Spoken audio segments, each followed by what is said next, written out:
Okay, I've been asked to demonstrate the dead man's turn, the engine failure 500 feet, but this time we're just going to take off normal. We're going to stay on the runway heading west, climb to 500 feet at a normal sort of climb out speed that you would expect to do in a Cessna 172. Okay, here we go.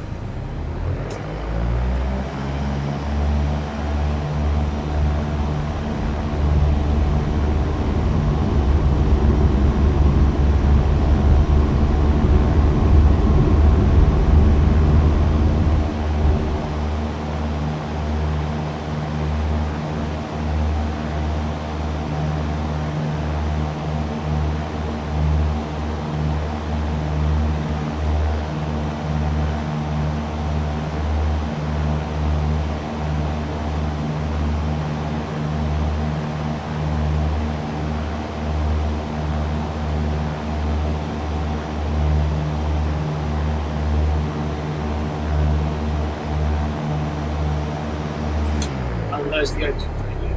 Okay, get that nose down. Just maintain 70 knots if we can in the glide.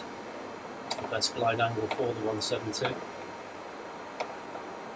And we're going to be hovering on the stall warner, no doubt. Got 65 knots there.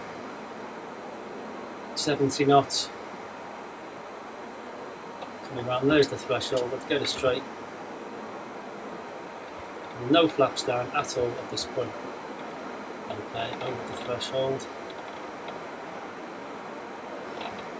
So according to X-Plane 11, the Cessna 172 can do the dead man's turn at 500 feet AGL at 70 knots or 65, I think the case was.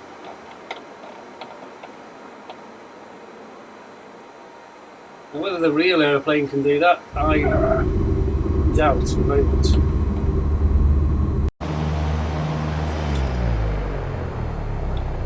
Oh, crikey, here's what the textbook says. Oh dear. I should go straight ahead. Where am I going to land? Let's see, 40 degrees that way, 40 degrees that was at 45. It wouldn't make a lot of difference, would it really? Well, there's the Bay of Gibraltar, and it's about 1,000 foot deep at the deepest point. And I'm hoping I don't bang my head when I nose over, because we're going to go in wheels first. So the chances are the airplane could flick straight over onto its back. I could try a really, really high stall and belly it in. That's probably what I'm going to try and do. And then I'm going to hope I don't bang my head, and I hope I'll be able to get the door up. I could open the door now, I could unlock the door. Okay, we've got the door open, we've got the window open. I'll even open the other fucking door on the other side. Oh dear, what am I going to do? I've already done a mayday. So, I mean, here we go, go for a deep stall. Shall I? Deeper. This is what the book says I should do. This is what the book says. Bloody hell.